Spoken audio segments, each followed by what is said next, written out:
Bible controversy. We've got a Bible controversy. It's a big one. It's in Matthew chapter 21. It's a crisis. It's a massive problem, and we're going to have to try to solve it today, or else everything in the world and everything about God is going to completely fall apart. So hang on to your butts.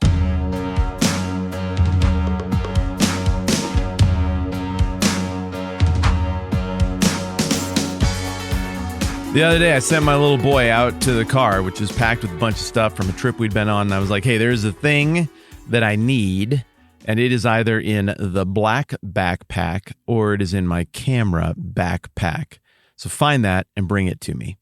And the little boy, who is always incredibly helpful, went out and was like, I don't know about that thing, but he said it was in one of these two backpacks. So he just brought me back the two backpacks, and sure enough, the thing I needed was in them. Now, here's a question for you. What did I mean by them? Was the thing that I needed in both backpacks, or was the thing that I needed in one backpack? Because you could both rightly say that the thing that I needed, which was a charger, let's just call it a charger, that the charger I needed was in the backpack, but it was also in the backpacks, because the backpacks are a group and one of the backpacks contained the thing. So it works either way. And if you understand English, there would be no controversy if my son later on was like, yeah, he needed me to get the charger and I didn't know where it was, so I brought the backpacks and it was in them. It wouldn't be complex.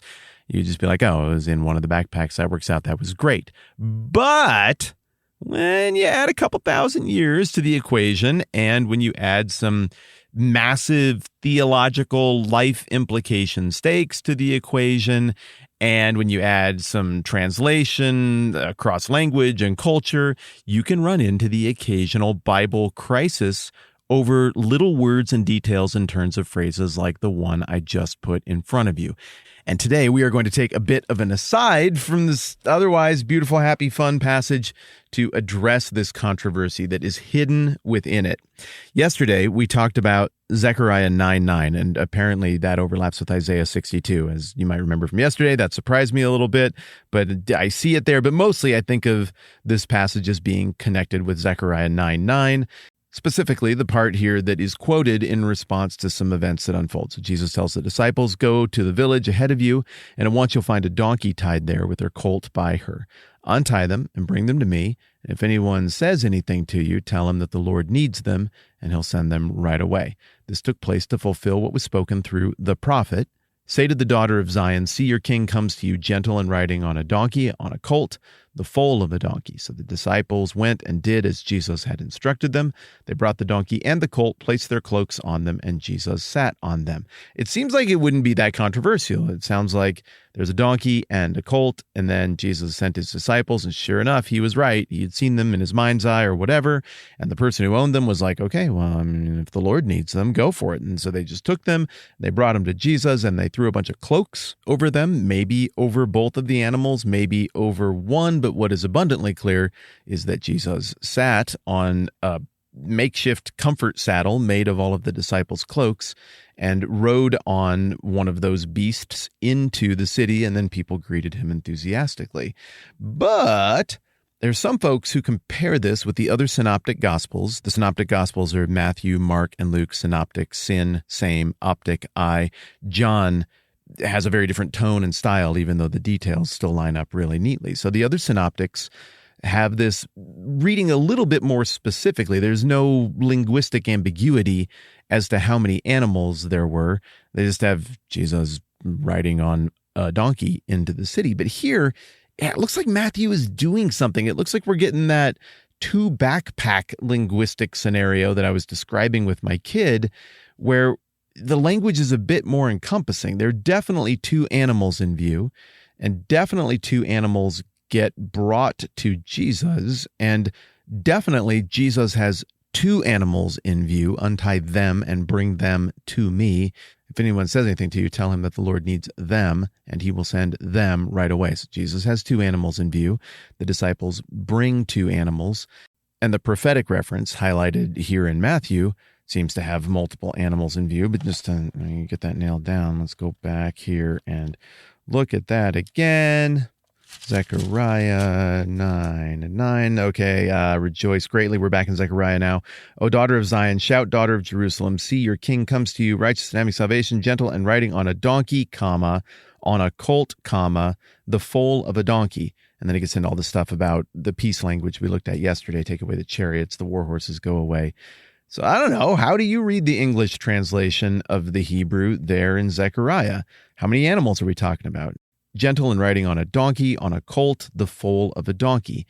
Is each of those things clarifying the original animal that is being referenced? Or is this person who is coming going to ride on two animals, a donkey and a colt? Or three animals, a donkey and a colt and a foal of a donkey, like all at once? Well, the rest of the language around it looks pretty poetic. And structurally, without getting into every last detail, in part because it would take a lot of time, and in part because I'm not an expert on exactly how this stuff breaks down. Hebrew is not my strong suit. My understanding from people much, much smarter than me who do this for a living is that structurally this is not quite as cut and dried as the way some of this poetic, prophetic structure sometimes reads. And so my understanding is that even amongst first century contemporary rabbis who studied the text at the time of Jesus and at the time Matthew was writing this stuff, there wasn't exact clarity on how to read this prophetic expectation. And there were different schools of thought as to exactly how this king that the daughter of Zion should rejoice about would show up.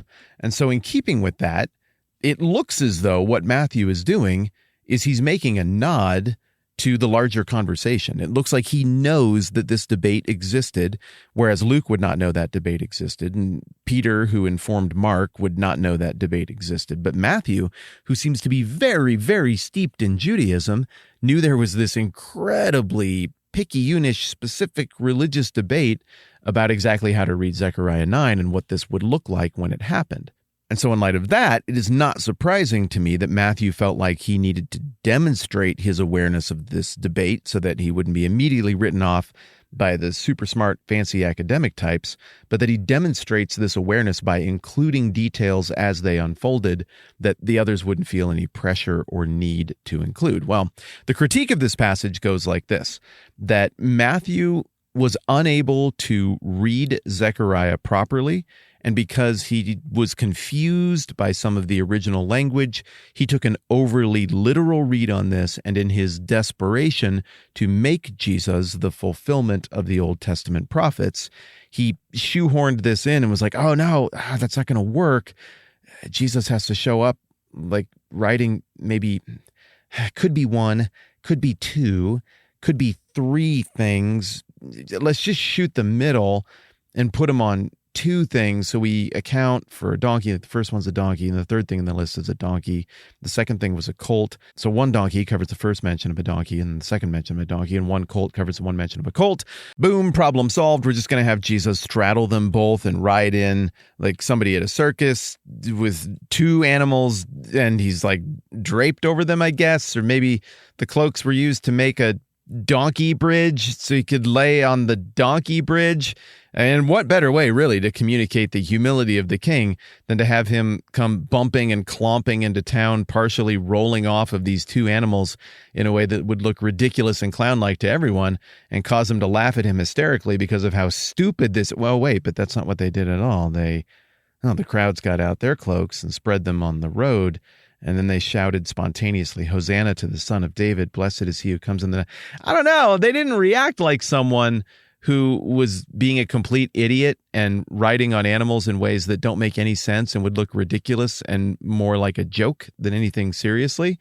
So I guess that's one pushback I have on the assertion that Matthew is trying to shoehorn a prophecy into fitting here, wasn't properly equipped to read Zechariah, and thus got it wrong. Another pushback that I would have is all the other places where we see prophecy being referenced in Matthew and how absolutely precise and, as I recall from my seminary days, culturally aware of what the debate looked like on all of these. Now, just like if you heard the story about my son going out to get the charger out of the backpack And so he brings in both backpacks just to be absolutely sure.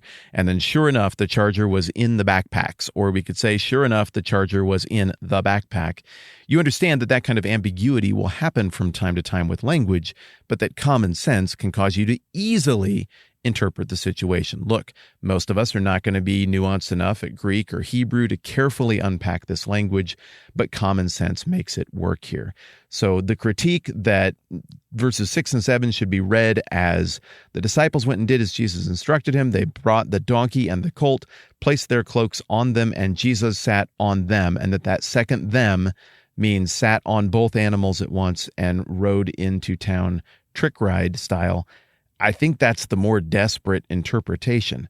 I think the infinitely more natural interpretation of this quote-unquote controversial passage is to just apply the same logic we applied to the backpacks. I'm like, well, okay, what's the antecedent to "and Jesus sat on them"?